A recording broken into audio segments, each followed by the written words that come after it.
yo real dan iya. Fatima Fatima Fatima Fatima Fatima oh Fatima Fatima Fatima kin zamto furicin baka kai ki zan zama turmi shadaka zan jure duk wani sara sassaka mai sara ba mu na kai masa farmaka bani ke ni na cika burika ga zuciyata na baki dauka dan Allah kai ni aje ni abuka nike nake so ki bar wani shakka. Fatima sanadiya ta fulani ga ki fara mai kyau da kamanni silla ta sanki na canja kamanni da sanki gayu duk saka sani silarki yan mata suka bar ni kuma kaunar ki na ta tsumani a ko ina nake ta zuga ni dan Allah daure kar da ki bar ni da Allah daure kar da ki bar ni.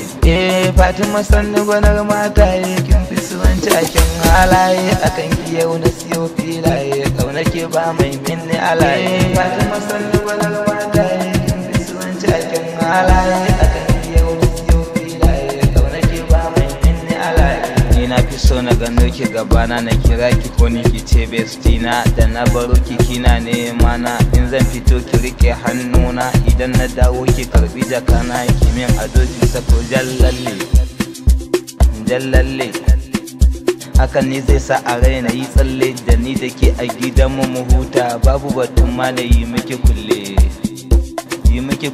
kin san ni na san ki yanzu da bara cikin samarin ki bani da tsara san ki ya kama ni banda dabara face na biki na saki ki dara da kin yi kuka na share hawaye bi nake kyale batu na kawaye ni zan zama ɗan uwa da iyaye Hassan Husaina mu zamto tagwaye. Kaunar ki ce yau ta sani na ankara na gane in ba ke na makara watan ki ko an ban karba domin a kyawu ai ba ta kai ki ba fage na tsafta ma ba ta fi ki ba a kin hali kuma ban ga kamar ki ba da kin fito ki ake yin duba kin ga ko ai bai kyautu na bar ki ba da ke na yarda gwanar nunawa ko makiyan mu suna ta yabawa da kin tawoge ake hangowa akan kaunar ki fa ban waigawa rashin sai dai akai ni bushewa ai rayuwa babu ke ni naki domin kwake ce kike sa ni shauki da nayi bacci na dinga mafarki mama na ta ce na kara rike ki a ko ina kike dole na biki ki bani dama na mika sadaki a sanya rana ayo auren ki a saki mota a kai ki gidanki.